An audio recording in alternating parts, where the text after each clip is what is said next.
Hello दोस्तों, नमस्कार। Share बाज़ार में जो बिल्कुल नए हैं उनका मेरे चैनल पर स्वागत है। शेयर बाज़ार में निवेश करने से पहले अपने आर्थिक एवं वित्तीय सलाहकार से ज़रूर सलाह ले कर ही निवेश करें। किसी भी प्रकार की लाभ उड़ाने के लिए मैं और मेरा चैनल जिम्मेदार नहीं रहेगा। यह वीडियो सिर्फ एजुकेशन पर्पज़ के हिसाब से मैंने बनाया है। देखो, मैं बहुत दिनों से बोल रहा था कि ग्रो स्टॉक जब भी कभी आपको गिरावट में मिले, 30 मार्च को ये स्टॉक अपने हाई प्राइस से गिरकर 150 ₹150 के आसपास आ गया था। अगर आप वहाँ से खरीदते या उससे पहले धीरे धीरे खरीदते और क्वांटिटी इकट्ठी करते तो आपको प्रॉफिट हो जाता।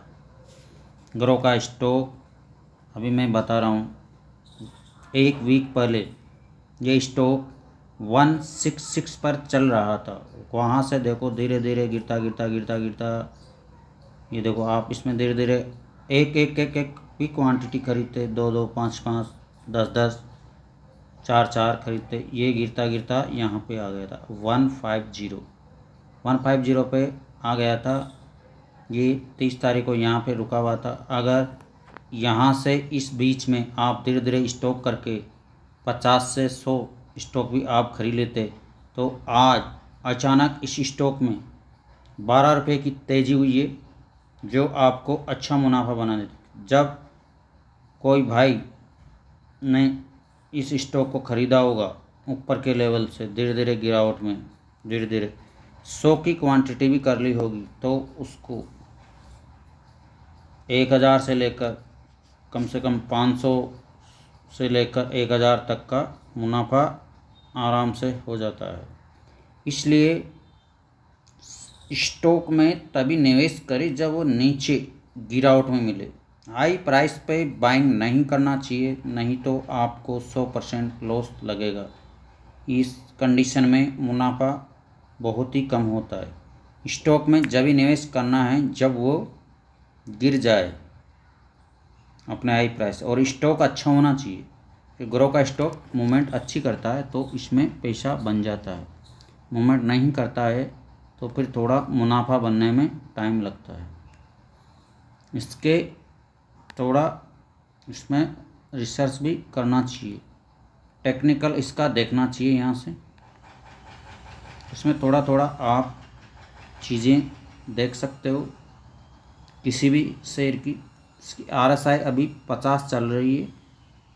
ये RSI जब 70 के आसपास जाएगी तो वहाँ से शेयर गिरावट लेता है, ये ध्यान रखना चाहिए। RSI का ये सपोर्ट एंड रेजिस्टेंस है। ये देखो इसका रेजिस्टेंस 1 163, रेजिस्टेंस 2 165, रेजिस्टेंस 3 167। यहाँ से ये शेयर थोड़ा नीचे आने की कैपेसिटी रखता है। और गिरावट में ये कहाँ तक जा सकता है? Support 1 160, support 2 158, support 3 157। ये सपोर्ट एंड रेजिस्टेंस इसमें थोड़ा देखना चाहिए कि ऊपर जाएगा तो कहाँ तक जाएगा और नीचे गिरेगा तो कहाँ तक गिरेगा। इससे थोड़ा आइडिया लग जाता है। इसके बाद आप इसमें इसका थोड़ा मार्केट कैप देखना चाहिए। डेप्ट ऑफ इक्विटी कितना इस पर कर्जा चल रहा है ये देखना चाहिए। PE रेशो वगैरह, पैसे वैल्यू 2 रुपये। इसके रेवेन्यू ये देखना चाहिए। इसका क्वार्टरली और ईयरली में ऐसे कर करके प्रॉफिट में है या लॉस में है कंपनी। अगर प्रॉफिट में रहती है तो कंपनी में ग्रोथ करने की अच्छी कैपेसिटी रहती है। लॉस मेकिंग कंपनी भी थोड़ा धीरे धीरे करके प्रॉफिट में आने की संभावना रहती है। अगर लगातार 2-3 साल से लॉस कर रही है तो उस कंपनी में पैसा नहीं लगाए।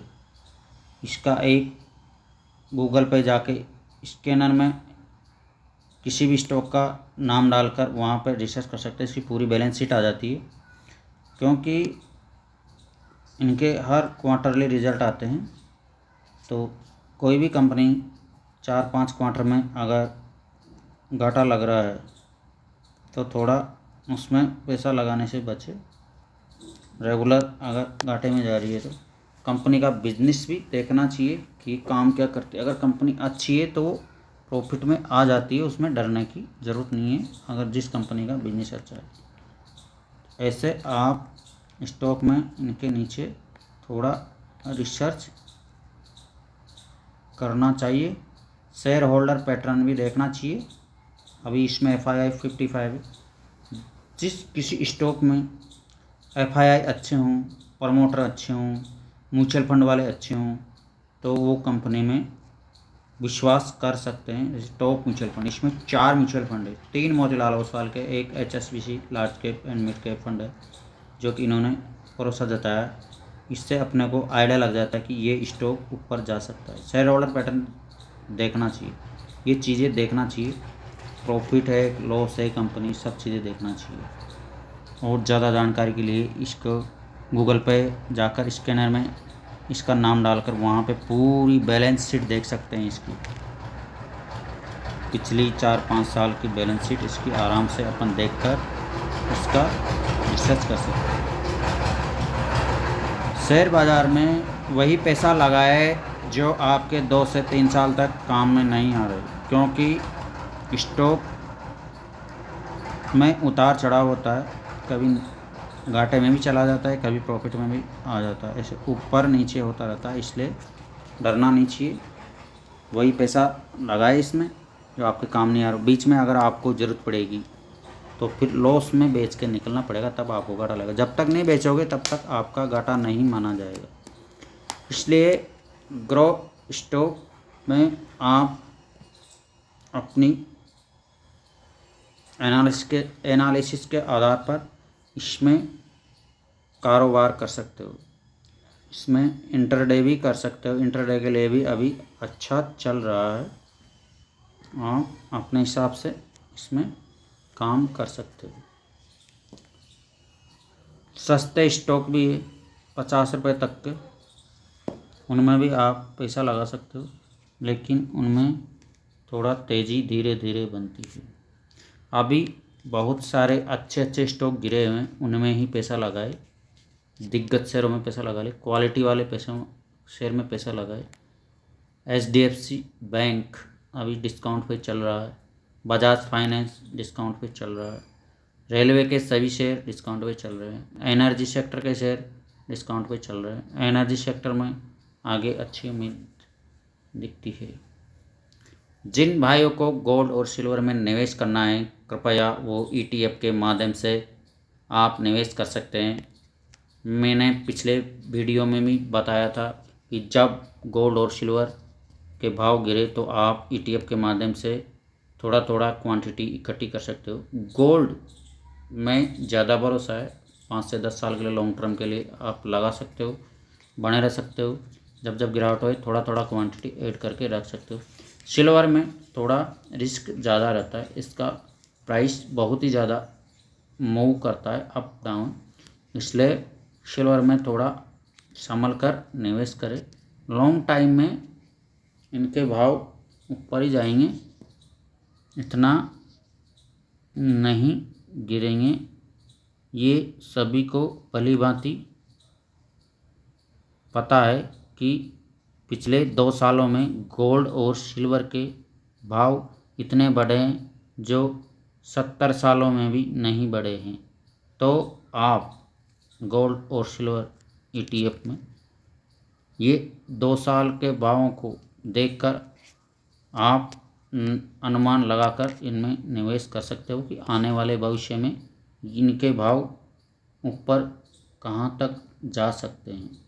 गिरावट भी आती है, गिरावट में पैसा लगाए, बढ़े हुए भाव में पैसा नहीं लगाइए। जिन भाइयों के पास पैसा कम है वो टाटा सिल्वर ETF और टाटा गोल्ड ETF जो बहुत ही सस्ते शेयर है, 20-25 रुपये के शेयर है प्राइस, तो उनमें थोड़ा थोड़ा क्वांटिटी। जिनके पास पैसा ज़्यादा है वो SBI सिल्वर, SBI गोल्ड बड़े ETF खरीद सकते हैं। मुनाफा सब में बराबर बनता है गोल्ड और सिल्वर के भाव चलने पर। मार्केट में बहुत सारे ETF है, आप खुद की एनालिसिस करके भी आप पैसा लगा सकते हैं। गोल्ड का 10 रुपये का भी स्टॉक है एंजल में, एंजल गोल्ड ETF। आप अपनी खुद की रिसर्च करके पैसा लगा सकते हैं। किसी भी प्रकार की बाय और सेल के लिए मेरी कोई सलाह नहीं है। वीडियो सिर्फ एजुकेशन पर्पज के हिसाब से बनाया है। धन्यवाद। नेक्स्ट वीडियो में फिर मिलेंगे। अगर आपको किसी भी प्रकार की मेरी सहायता चाहिए तो मेरा मोबाइल नंबर है 9029680776। छुट्टी के दिन, संडे के दिन मैं कोई दिक्कत हो तो आपको बता सकता हूँ। इन नंबरों पे कॉल करके जितना मेरे को आता है मैं आपको बता सकता हूँ। पूरा ज्ञान तो मेरे पास भी नहीं है, लेकिन जो मैंने शेयर बाज़ार से सीखा है वह मैं आपको मुफ्त में बता सकता हूँ। धन्यवाद। अगले वीडियो में फिर मिलेंगे।